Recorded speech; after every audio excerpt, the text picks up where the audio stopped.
ओम शांति। हैप्पी सतगुरुवार, बृहस्पति डे। मनुसृष्टि रूपी वृक्ष का बीज रूप बाप हम बच्चों को बृहस्पति की दशा में 21 जन्मों का सौभाग्य प्राप्त करने के लिए भाग्य की रेखा को जितना लंबा खींचना चाहे, भाग्य की लकीर को जितना स्पष्ट बनाना चाहे बना सकते हैं। जितना वर्षा लेना चाहे संगम युग का या भविष्य जन्म जन्मांतर का, कल्प कल्पांतर का, भगवान भगवती के हम बच्चे हैं, भाग्यवान हैं। तो आज भगवान हम बच्चों को भाग्य बनाने की विधि क्या बताते हैं वो सुनेंगे। 21 मई की मुरली है। मीठे बच्चे, मीठे बच्चे, भाग्यवान बच्चे, तुम बेहद के बाप से बेहद का वर्षा लेने आए हो। यहाँ हद की कोई बात ही नहीं है। तुम बड़े उमंग से बाप को याद करो तो पुरानी दुनिया भूल जाएगी। उमंग उत्साह बड़ी चीज है। पुरानी दुनिया को, पुरानी स्मृति को मिटाने की रबड़ उमंग उत्साह है। प्रश्न है, कौन सी एक बात तुम्हें बार बार अपने से घोट कर पक्की करनी चाहिए? अपने आप में खूब घोट करके, चरण करके। घोटना होता है तो चरण करना होता है ना, विचार करना होता है, मंथन करना होता है, मशीन राइट वे में चलानी होती है। तो कौन सी एक बात बार बार अपने में घोट कर पक्की करनी चाहिए? सिंपल आंसर, इम्पोर्टेंट, हम आत्मा हैं। हम परम पिता परमात्मा बाप से वर्षा ले रहे हैं। आत्माएं हैं बच्चे, परमात्मा है बाप, परम पिता परम आत्मा। अभी बच्चे और बाप का ये मेला हुआ ना, ये बात बार बार घोट कर पक्का करो। ये संगम युग मिलन मेला मनाने का समय है। जितना आत्माभिमानी बनते जाएंगे, देह अभिमान मिटता जाएगा। गीत है, जो पिया के साथ है उनके लिए बरसात है। ओम शांति। ज्ञान की बरसात सूख की धरती को हरा भरा कर देती है ना, जैसे दूसरी बरसात हरियाली ले आती है। ओम शांति। बच्चे जानते हैं हम बाबा के साथ बैठे हुए हैं। ये बड़े थे बड़ा बाबा, सबका बाबा है। बाबा आया हुआ है। बाप से क्या मिलता है ये तो सवाल ही नहीं उठता। बाप माना वर्षा, बाप से मिलता है वर्षा। और ये है सबका बेहद का बाप, जिससे क्या मिलता है? बेहद का सुख, बेहद की प्रॉपर्टी मिलती है। वो है लौकिक में है हद की मलकियत। कोई के पास 1000, कोई के पास 5000, कोई के पास 10, 20, 50 करोड़ या अरब होंगे। अब वो तो सब लौकिक बाबाएँ हैं और हद के बच्चे हैं, एक जन्म का वर्षा है। यहाँ तो तुम बच्चे समझते हो, हम बेहद के बाप के पास आए हैं, बेहद की प्रॉपर्टी लेने। ये अविनाशी प्रॉपर्टी संगम युग पर मिलती है। बेहद की है, सारे सृष्टि चक्र का अधिकारी बन जाते हैं। प्रॉपर्टी जितनी ज्यादा उतना लंबा समय चलेगी। पर ये संगम युग पर गॉडली इनहेरिटेंस जन्म सिद्ध अधिकार है। तो बेहद की प्रॉपर्टी लेने आए हैं। दिल में आश तो रहती है ना। स्कूल सिवाय स्कूल के और कोई सत्संग में आश नहीं होती। स्कूल में कोई बच्चा पढ़ता है तो एम और ऑब्जेक्ट अथवा आश होती है, पढ़ के क्या बनूंगा। कोई स्कूल में फिर ये नहीं कहेंगे शांति मिले, वो मिल नहीं सकती। यहां तुम बच्चे समझते हो हम आए हैं विश्व नई दुनिया का मालिक बनने। लौकिक पढ़ाई से न शांति मिलती है न विश्व के मालिक बनते हैं।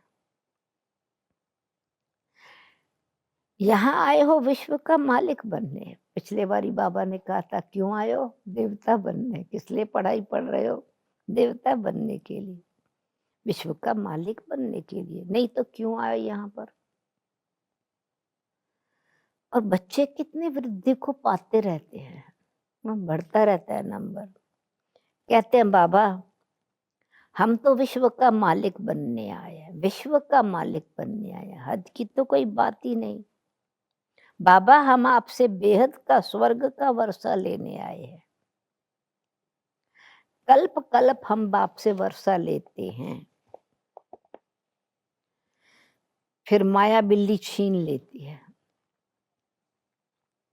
इसलिए इसको हार और जीत का खेल कहा जाता है। बाप बैठ बच्चों को समझाते हैं और बच्चे भी नंबरवार समझते हैं। ब्रह्मा बाबा ने भी कोई ड्रेस नहीं चेंज की, ये तो बाबा है ना। कोई पूछेंगे किसके पास आते हो, किसके पास जाते हो, तो कहेंगे हम बाप दादा के पास जाते हैं। शिव बाबा बाप और ब्रह्मा बाबा हमारा भाई, इस हिसाब से बाप दादा के पास जाते हैं। प्रॉपर्टी के मालिक बनना है तो शिव बाबा हमारा ग्रैंडफादर और ब्रह्मा बाबा हमारा फादर। ये तो फैमिली हो गई ना। ये क्यों जाते हैं, क्या लेने जाते हैं, जो हमारे पास लक्ष्य है ये और तो कोई समझ ना सके। और कह भी नहीं सकेंगे, ये भी नहीं कहेंगे कि हम कोई बाप दादा के पास जाते हैं, वर्षा उनसे मिलता है। दादे की प्रॉपर्टी के सब हकदार हैं। शिव बाबा के अविनाशी बच्चे आत्माएं तो हो ही। ये अविनाशी विरासत इनहेरिटेंस है, हेरिडिटरी क्वालिटीज भी हैं और इनहेरिटेंस भी मिल रही है। आत्माएं तो हो ही शिव बाबा के बच्चे इस हिसाब से। पर ये स्वर्ग की बादशाही लेने के लिए फिर प्रजापिता ब्रह्मा के बच्चे बने। इस हिसाब से ब्रह्मा का बनने से उनके पोतरे पोतरियां हो गए। शिव बाबा हमारा ग्रैंडफादर हो गया, तो शिव बाबा ग्रैंडफादर, ब्रह्मा फादर। शिव बाबा फादर आत्माओं का, तो ब्रह्मा ब्रदर। अभी तुम जानते हो हम आत्मा है, बस ये तो पक्का घोटना चाहिए हम आत्मा है। फिर ये जैसे बार बार मैं शुद्ध आत्मा, शांत स्वरूप हूं, मैं शुद्ध आत्मा। क्योंकि परम पिता परमात्मा की संतान हूँ तो शुद्ध आत्मा हूँ, शांति धाम से आई हूँ तो शांत स्वरूप।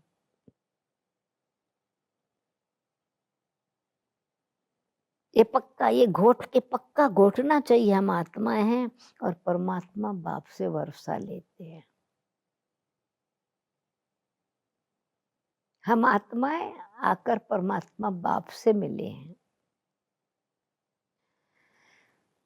आगे तो शरीर का भान था, ज्ञान में आने से पहले शरीर का भान था, भान था, अभिमान था। फलाने फलाने नाम वाले हैं, फलाने नाम वाले ही प्रॉपर्टी लेते हैं, यानी जिस कुल के हैं उनसे प्रॉपर्टी मिलती। अभी तो हम आत्माएं हैं और परमात्मा बाप से वर्षा लेते हैं। आत्माएं हैं बच्चे,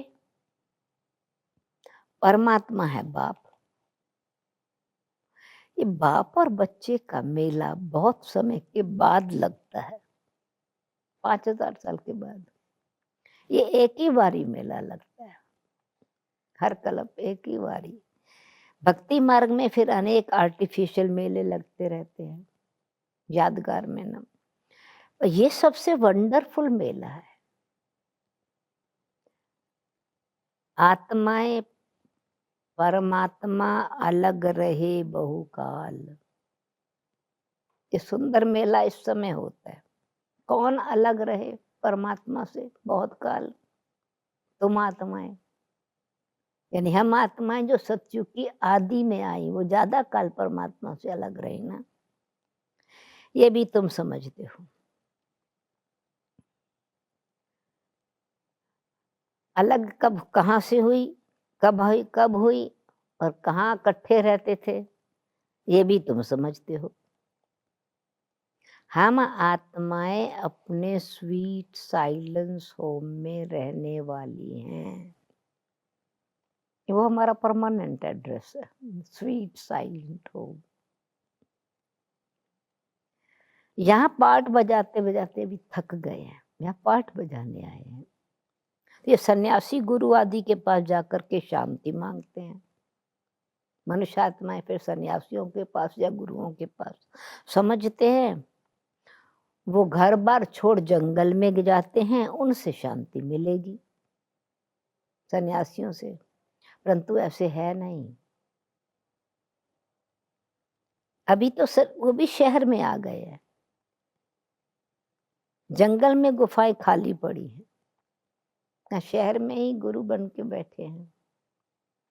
नहीं तो उनको निवृत्ति मार्ग का ज्ञान दे, पवित्रता सिखलानी है। जैसे खुद सन्यास किया है, पवित्र जीवन जी रहे हैं, वैसे उनको भी पवित्र जीवन सिखाने की शिक्षा, जीने की शिक्षा देनी चाहिए। परंतु आजकल तो देखो शादियां कराते रहते हैं। तो तुम बच्चे अभी पवित्रता का बल, परमपिता परमात्मा पवित्रता की शक्ति देते हैं। पवित्रता की शक्ति क्या है? तुम बच्चे योग बल से अपनी कर्म इंद्रियों को वश करते हो। परमात्मा ज्ञान और योग सिखाते हैं, कर्म इंद्रियां शीतल हो जाती हैं योग बल से। कर्म इंद्रियों में ही चंचलता होती है ना, एक्सप्रेशन तो कर्म इंद्रियों से ही होता है ना, चाहे दृष्टि है, चाहे व्यवहार है, चाहे बोल है। तो अब कर्म इंद्रियों पर जीत पानी है। जो कोई भी चंचलता ना चले, कर्म इंद्रियां चंचल ना हो, मन विचलित ना हो, सिवाय योग बल से कर्म इंद्रियों का वश होना इम्पॉसिबल है। बाप कहते हैं कर्म इंद्रियों की चंचलता योग बल से ही टूटेगी। यही अभ्यास चाहिए, मैं आत्मा हूँ, मैं आत्मा हूँ। तो गीता में वर्णन है, अर्जुन कहते हैं मन बड़ा चंचल है, वायु के समान तेज है। तो जो मनुष्य आत्माएं रिपीट करती हैं, अर्जुन का क्वेश्चन रिपीट करती हैं, भगवान ने जो जवाब दिया वो रिपीट नहीं करती, बार बार यही कहते। गीता में है ना, मन बड़ा चंचल है, वायु के समान तेज है। अच्छा, उसका आंसर भगवान ने क्या दिया? वो नहीं रिपीट करते, क्योंकि अभ्यास नहीं किया और अनुभव नहीं किया। तो भगवान ने कहा है अभ्यास से ही कर्म इंद्रियां जीती जा सकती हैं। और अभ्यास क्या? घोटो, मैं आत्मा हूँ, शरीर नहीं हूँ, मंथन करो, कर्म इंद्रियों का मालिक हूँ, विदेही हूँ, इस देह में रहने वाली मैं आत्मा विदेही हूँ, ट्रस्टी हूँ, ग्रस्ती नहीं हूँ। तो शरीर में रहते हुए भी शरीर से भी रिश्ता बदल जाएगा, तो फरिश्ता बन गए, तो फरिश्तों की कर्म इंद्रियां तो चंचल होती नहीं। पवित्रता की शक्ति बढ़ती जाएगी, वृत्ति भी पवित्र, दृष्टि भी पवित्र, व्यवहार भी पवित्र, संस्कार भी पवित्र, तो संसार भी पवित्र बन जाएगा। तो सुख शांति आ जाएगी ना सृष्टि पर। इसलिए भगवान कहते हैं कर्म इंद्रियों की चंचलता योग बल से ही टूटेगी। योग बल की तो ताकत है ना, इसमें बड़ी मेहनत लगती है, ऑफ कोर्स एफर्ट्स चाहिए। जितना जितना ये अभ्यास करते जाएंगे तो आगे चलकर कर्म इंद्रियों की चंचलता नहीं रहेगी। सतयुग में तो कोई गंदी बीमारी भी नहीं होती। मन भी शुद्ध है तो तन भी हेल्दी है। यहाँ तुम कर्म इंद्रियों को वश कर जाते हो तो कोई भी गंदी बात वहां होती नहीं। नाम ही है स्वर्ग, सुखधाम ना, नाम ही है स्वर्ग। उनको तुम भूल जाने के कारण फिर लाखों वर्ष कह देते हो, आयु भी लाखों वर्ष। अभी तक मंदिर भी बनाते रहते हैं, अगर लाखों वर्ष हुए तो फिर तो कोई बात याद ही ना रहे। ये मंदिर आदि क्यों बनाते हैं? वो दिव्यता की यादगार है ना, तो वहां कर्म इंद्रियां शीतल रहती है। इसलिए कहते हैं नजर से निहाल करो, शीतलता शांति दो। कोई चंचलता नहीं रहती सतयुग में। ये देवताओं की बात है। शिव बाबा को तो कर्म इंद्रियां है ही नहीं। परमात्मा तो कर्म इंद्रियों से न्यारे हैं, पर काया का आधार लेके ज्ञान देते हैं। बाकी आत्मा में ज्ञान तो सारा है ना। परमात्मा को कर्म इंद्रियां नहीं है, शरीर नहीं है, पर आत्मा में ही सारा ज्ञान है। वही शांति का सागर, सुख का सागर है। परमात्मा की महिमा है ज्ञान सूर्य प्रगटया, अज्ञान अंधेर विनाश। तो ज्ञान सागर, शांति सागर, सुख का सागर। वो लोग कहते हैं कर्म इंद्रियां वश नहीं हो सकती, तो मनुष्य आत्मा यही कहती है ये तो मुश्किल है। बाप कहते हैं न, योग बल से तुम कर्म इंद्रियों को वश करो, पॉसिबल है, हो जाएंगी शीतल। बाप की याद में रहो, इवेंचुअली रिजल्ट तो यही है ना, शीतल मन भी शीतल, कर्म इंद्रियां भी शीतल।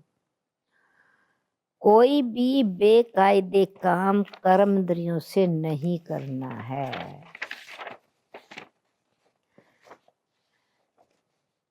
प्यार से बाबा को याद करना, ऐसे लवली बाप को, यानी याद से ही कर्म इंद्रियां शीतल होती हैं। योग बल यानी प्यार से याद। ऐसे लवली बाप को याद करते प्रेम के आंसू आने चाहिए। यानी अंदर आनंद की लहर उठती है ना, तो नैन गीले हो जाते हैं, आंसू आते हैं, प्रेम के मोती टपकने लगते हैं। ऐसे लवली बाप को याद करते करते प्रेम के आंसू आने चाहिए। इसको कहते हैं लवलीन। आत्मा परमात्मा में लीन तो होती नहीं, हाँ पके लव में लीन हो जाती है। शब्द तो लवलीन है, पर वो कहते हैं परमात्मा में लीन हो जाती है। बाप एक ही बारी मिलते हैं जब शरीर का लोन लेते हैं, तो परमात्मा से प्यार का अनुभव इस समय संगम युग पर ही होता है। तो ऐसे बाप के साथ कितना प्यार से चलना चाहिए। ब्रह्मा बाबा आप अपना अनुभव सुनाते हैं। बाबा को उछल आई ना, ये जब ये समझ मिली परमात्मा क्या देते हैं, कौन है परमात्मा। ओहो, ब्रह्मा बाबा अपना अनुभव सुनाते। बाबा हमको विश्व का मालिक बनाते हैं, तो फिर ये धन माल क्या करेंगे, छोड़ो सब। तो बाबा ने कहा ये कौड़ियों का व्यापार मैं क्यों करूं, अल्लाह को अल्लाह मिला, पार्टनर को मिली, बे को मिली झूठी बादशाही। बाबा को तो जैसे कि एकदम मस्त हो जाते हैं ना, जैसे पागल होते हैं ना बाबा। सब कहने लगे इनको बैठे बैठे क्या हुआ, धंधा आदि सब छोड़ करके आ गए। खुशी का पारा चढ़ गया, वो मस्ती थी, वो खुशी का। जैसे नहीं परमात्मा के प्यार में पागल कोई होता है, खुशी आ गई, नशा, बस खुशी का पारा चढ़ गया। साक्षात्कार होने लगे, सतयुग के नजारे, विनाश के नजारे, विष्णु चतुर्भुज का दृश्य, साक्षात्कार होने लगे। राजाई मिलनी है, परंतु कैसे मिलेगी, क्या होगा, ये कुछ पता नहीं था। यानी डिटेल नॉलेज तो थी नहीं उस समय, बस मिलना है, बाप से मिलना है, बस उसी खुशी में सब छोड़ दिया। वो जो अनुभव मिलन का था, फिर धीरे धीरे नॉलेज मिलती रहती है। पहले वो था परमात्मा से मिलन का अनुभव, आत्मा का परमात्मा से मिलन का अनुभव। और वो जो बहुत दूर खजाना देख रहा हूँ, ये बाबा ने अपना अनुभव सुनाया था। जब पहले पहले बनारस में गए तो पत्र लिखा चिट्ठी में, बहुत दूर खजाना देख रहा हूँ। फिर दूसरा लिखा, खजाना नजदीक है। तीसरा लिखा, खजाना नजदीक है पर की नहीं। और फिर था की मिल गई। तो वो क्या अंदर का अनुभव था, खजाने की चाबी मिल गई, वो अनुभव परमात्मा का मिल, खजाना देने वाला मिल गया। तो फिर कलकत्ता में आए तो कहा मैं ये कौड़ियों का व्यापार नहीं करूंगा, झूठे पत्थरों का व्यापार नहीं करूंगा, सब छोड़ दिया। पर कुछ पता नहीं था, सब छोड़ दिया। धीरे धीरे नॉलेज मिलती रही। तुम बच्चे यहाँ स्कूल में आए हो, नॉलेज पढ़ने आए हो ना, ये एम ऑब्जेक्ट है ना। यह राजयोग, बेहद के बाप से राजाई लेने आए हो। बच्चे जानते हैं, हम उनसे पढ़ते हैं, जिनको याद करते थे कि बाबा आप आकर हमारे दुख हरो, सुख दो। बच्चियां कहती हैं हमको कृष्ण जैसा बच्चा मिले। अरे वह तो वैकुंठ में मिलेगा ना, कृष्ण वैकुंठ का है, उनको तुम झुलाते हो, उन जैसा बच्चा तो वैकुंठ में ही मिलेगा ना। अभी तुम वैकुंठ की बादशाही लेने आए हो, वहां जरूर प्रिंस प्रिंसेस ही मिलेंगे। पवित्र बच्चा मिले, ये आश भी पूरी होती है सतयुग में। यूं तो प्रिंस प्रिंसेस यहाँ भी बहुत हैं, परंतु नरकवासी हैं अभी तक भी। चाहे राजाई खत्म हो गई तो भी प्रिंस नाम तो होता है ना। तुम चाहते हो स्वर्गवासी को, स्वर्गवासी कृष्ण बच्चा जैसा बच्चा मिले। ये पढ़ाई तो बहुत सहज है। बाप कहते हैं तुमने बहुत भक्ति की है, धक्के खाए हैं। तुम कितना खुशी से तीर्थों आदि पर जाते हो, अमरनाथ पर जाते हैं, समझते हैं शंकर ने पार्वती को अमर कथा सुनाई। अमरनाथ की सच्ची सच्ची कथा अभी तुम सुन रहे हो, अमरनाथ बाबा से ना। ये तो बाप बैठ तुमको सुनाते हैं। तो हम सब पार्वती हैं, पार्वतन की रहने वाली आत्माओं को परम पिता परमात्मा शिव अमर कथा सुना रहे हैं कि तुम आत्मा अजर अमर विनाशी हो, शरीर विनाशी है।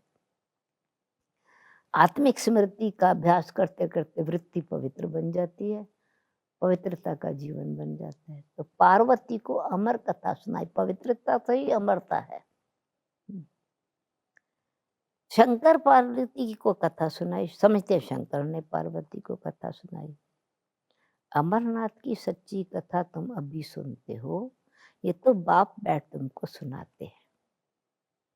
तुम आए हो बाप के पास, जानते हो ये भाग्यशाली रथ है ब्रह्मातन, इसने भी ये लोन पर लिया है। शिव बाबा ने ब्रह्मा का शरीर आधार लिया है, उधार लिया, लोन पर लिया है। फिर हमको अवेयरनेस है, हम शिव बाबा के पास जाते हैं, उनकी श्रीमत पर चलेंगे। शिव बाबा की श्रीमत पर, शिव बाबा ब्रह्मा द्वारा श्रीमत देते हैं। कुछ भी हो तो बाबा से पूछ सकते हो। अच्छा, कोई बच्चे कहते हैं बाबा हम बोल नहीं सकते, नहीं ज्ञान सुनते हैं समझते हैं पर हमको बोलने का प्रैक्टिस नहीं, बोल नहीं सकते। तो बाबा कहते तो तुम पुरुषार्थ करो, ज्ञान कैसे बोलना है वो मंथन करेंगे ना तो नेचुरली फिर मुख से निकलेगा। बाबा ने कहा उत्साह उमंग रखो तो फिर निकलेगा मुख से। इसमें बाबा क्या कर सकते हैं, तुम पुरुषार्थ करो। क्या पुरुषार्थ करो? अंदर मंथन करो, बाबा से बातचीत करो, फिर वो उमंग आएगा तो उमंग से बोलेंगे ना। ये पुरुषार्थ करो। फिर बाप तुम बच्चों को श्रेष्ठ बनने का सहज रास्ता बताते हैं, तो ज्ञान सुनाने का पुरुषार्थ, परंतु मेन बात किस बात पर ध्यान देना है? कर्म इंद्रियों को शीतल करना है। बाप तुम बच्चों को श्रेष्ठ बनने का सहज रास्ता बताते हैं। एक तो कर्म इंद्रियों को वश करो, बाबा ने कहा था शीतल बनाओ। दूसरा दैवी गुण धारण करो। कोई गुस्सा आदि करे तो सुनो नहीं, एक कान से सुन के दूसरे से निकाल दो। फिर और बात ध्यान देने की, जो ईवल बात पसंद ना आए उसे सुनो ही नहीं, यानी वो जैसे सुनी अनसुनी कर दो। लौकिक में एग्जाम घर में तो बहुत परिस्थिति आती है, तो बाबा कहते हैं देखो पति क्रोध करता है, मारता है, तो क्या करना चाहिए? जब देखो पति गुस्सा करता है तो उन पर फूल बरसाओ। नहीं, क्या फूल? वो बगीचे से लाके, वो बाबा का मतलब नहीं है। गुस्से से तुम गुस्सा नहीं करो। तुम अंदर किस खुशी में, किस लिए तुम ये मार सहन कर रही हो? हंसते रहो। जैसे बाबा ने पहले बताया था, क्यों सहन करते हो? ईश्वर की खातिर, पवित्रता की खातिर। हंसते रहो। युक्तियां तो बहुत है ना। अब मालूम है क्यों गुस्सा कर रहा है? कामेशु क्रोधेशु होते हैं ना, काम विकार की कामना पूरी नहीं हो रही है इसलिए गुस्सा कर रहे हैं। तो समझ आ गई ना अंदर बुद्धि में, तो रेस्पॉन्ड गुस्से का गुस्सा नहीं होगा, अंदर खुशी होगी, भगवान की खातिर सहन कर रही हूँ।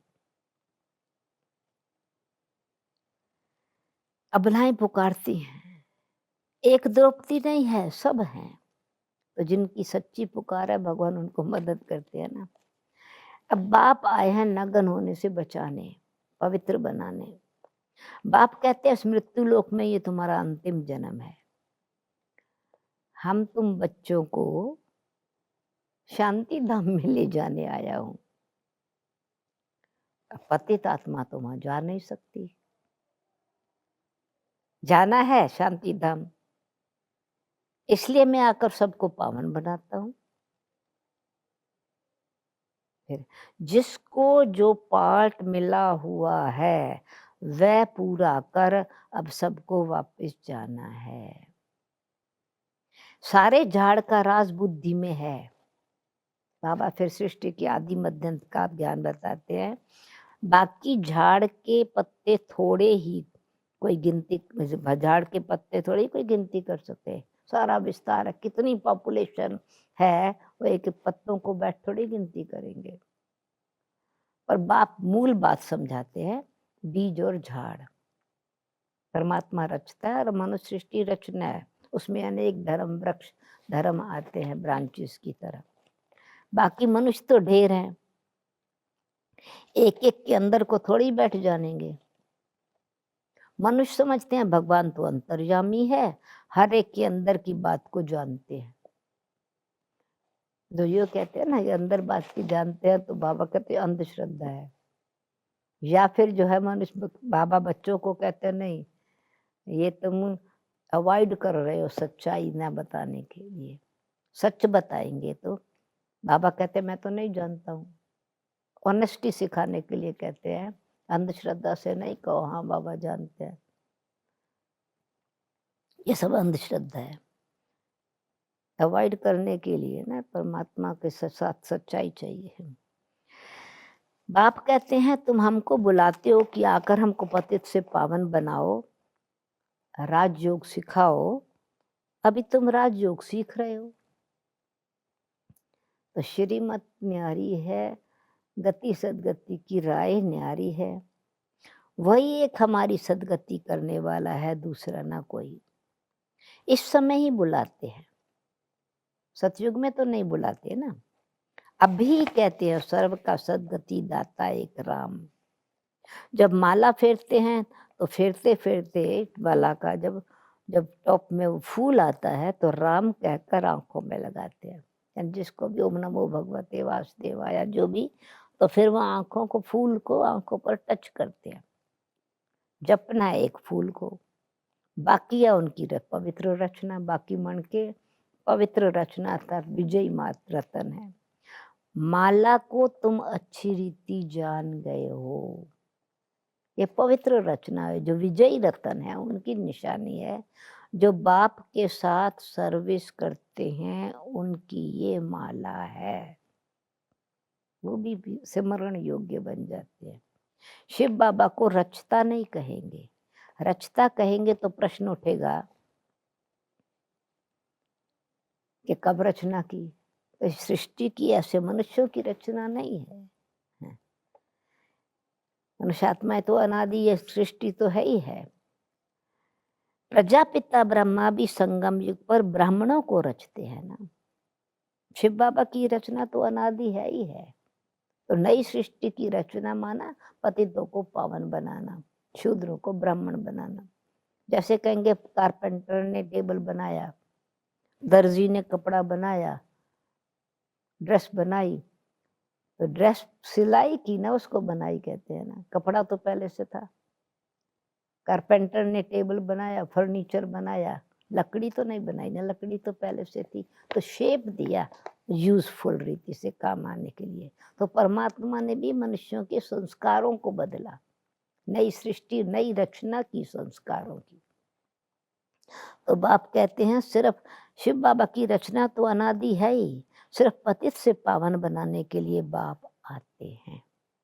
पतितों को पावन बनाया, पुरानी सृष्टि को नया बनाया, रिजुविनेट किया। नई सृष्टि में रहते हैं देवताएं, और यहाँ पतित सृष्टि में है शूद्र। अब शूद्रों को देवता कौन बनाए?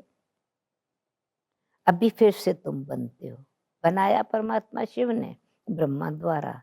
जानते हो बाबा हमको शूद्र से ब्राह्मण और ब्राह्मण से देवता बनाते हैं। रचना का राज, रचता और रचना का राज समझाया। अभी तुम ब्राह्मण बने हो देवता बनने के लिए, इसलिए मनुष्यों को ऐसा मनुष्य जैसा देवता जैसा जीवन बनाने के लिए परमात्मा ब्रह्मा द्वारा ये रचना रचते हैं। तो मनुष्य सृष्टि रचने वाला ब्रह्मा हो गया, इस हिसाब से ब्रह्मा मुख से ब्राह्मण पैदा हुए, जो मनुष्य सृष्टि का हेड है। बाकी आत्माओं का विनाशी बाप तो शिव है ही है, पर वो पतितों को पावन कैसे बनावे? ब्रह्मा द्वारा बनाया। अब ये सब नई बातें तुम सुनते हो,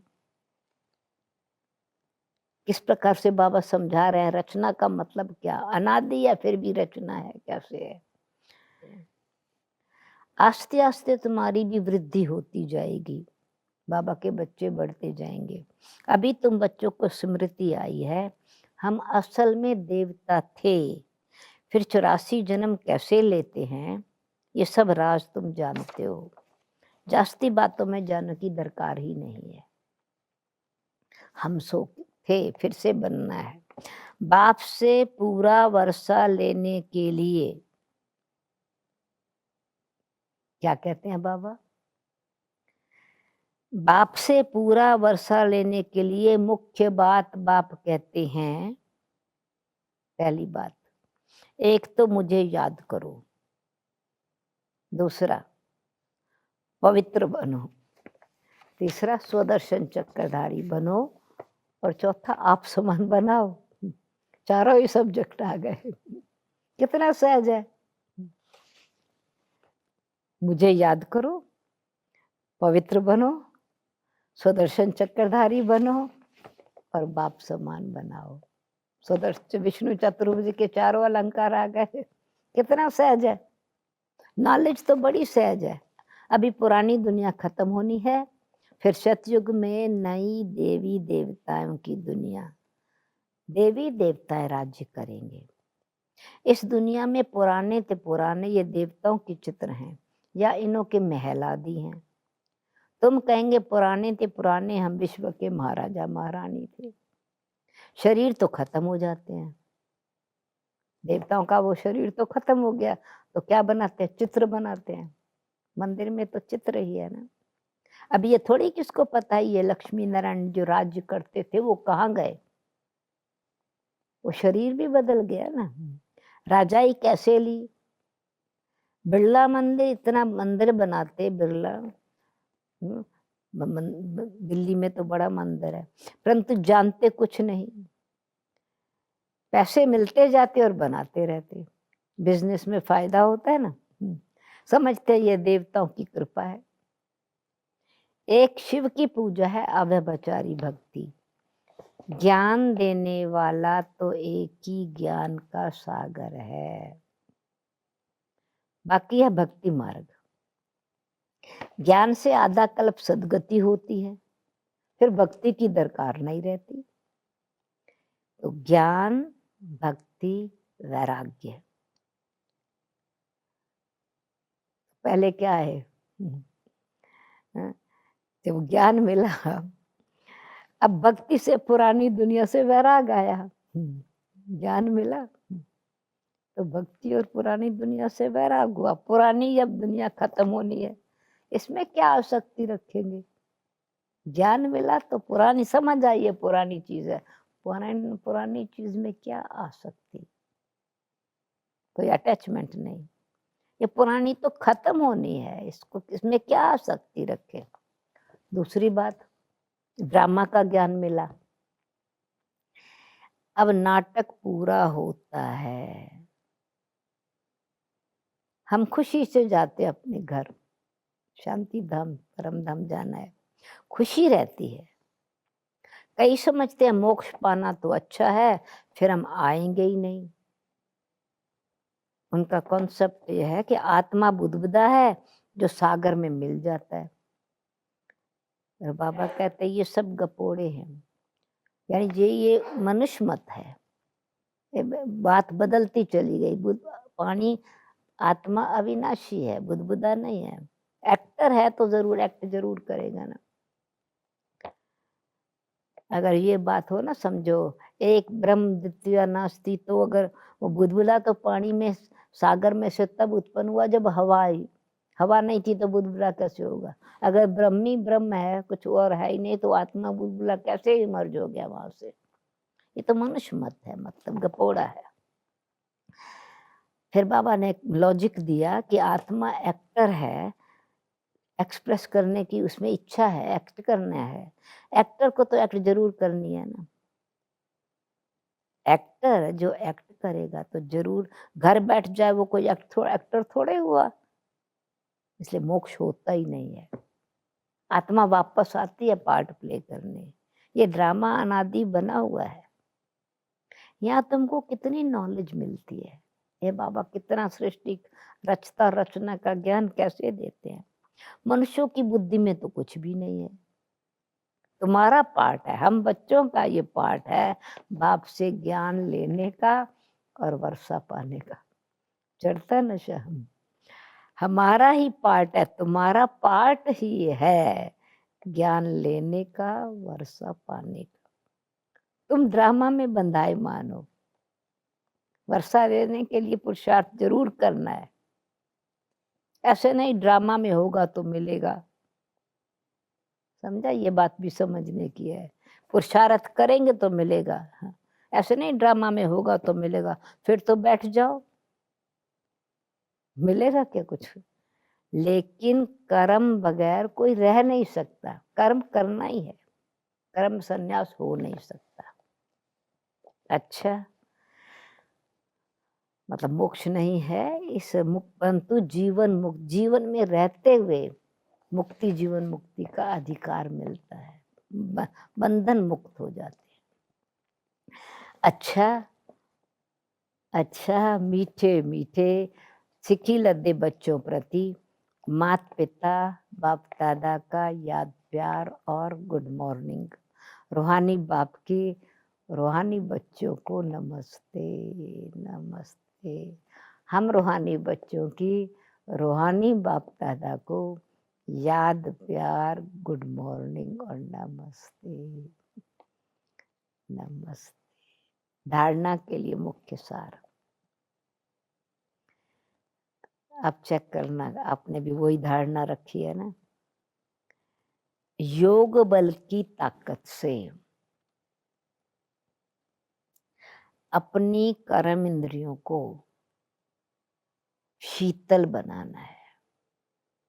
योग बल की ताकत से अपनी कर्म इंद्रियों को शीतल बनाना है, वश में रखना है। पहले कंट्रोलिंग पावर चाहिए, फिर वो अग्नि नहीं है तो आत्मा शीतल होती जाएगी। दूसरी बात, यानी कर्म इंद्रियां जीतने की भी अटेंशन, फिर ईवल बातें न सुननी है न सुनानी है। जो बात पसंद नहीं आती उसे एक कान से सुन के दूसरे से निकाल देना है, तो कान गर्म नहीं होंगे। समझा? ईवल बातें न सुननी है न सुनानी है। सुनानी है तो मुख गर्म नहीं होगा, सुनेंगे नहीं तो कान गर्म नहीं होंगे, शीतल रहेंगे। फिर से पढ़ती हूँ, योग बल की ताकत से अपनी कर्म इंद्रियों को शीतल बनाना है, वश में रखना है, ईवल बातें न सुननी है न सुनानी है। जो बात पसंद नहीं आती उसे एक कान से सुन के दूसरे से निकाल देना है। सेकंड पॉइंट, बाप से पूरा वर्षा लेने के लिए स्वदर्शन चक्रधारी बनना है। पवित्र बन बाप समान बनाने की सेवा करनी है। वरदान, शक्तिशाली सेवा द्वारा निर्बल में बल भरने वाले सच्चे सेवाधारी भव। शक्तिशाली सेवा द्वारा निर्बल में बल भरने वाले सच्चे सेवाधारी भव। सच्चे सेवाधारी की वास्तविक विशेषता है निर्बल में बल भरने के निमित्त बनना। सेवा तो सभी करते हैं, लेकिन सफलता में जो अंतर दिखाई देता है उसका कारण है क्या? कि सेवा के साधनों में शक्ति की कमी है। जैसे तलवार में अगर जौहर नहीं तो वो तलवार काम नहीं करती। ऐसे सेवा के साधनों में यदि याद की शक्ति का जौहर नहीं तो सफलता नहीं। इसलिए शक्तिशाली सेवाधारी बनो, निर्बल में बल भरकर क्वालिटी वाली आत्माएं निकालो, तब कहेंगे सच्चे सेवाधारी। स्लोगन, हर परिस्थिति को उड़ती कला का साधन समझकर सदा उड़ते रहो। हर परिस्थिति को उड़ती कला का साधन समझकर सदा उड़ते रहो। ओम शांति।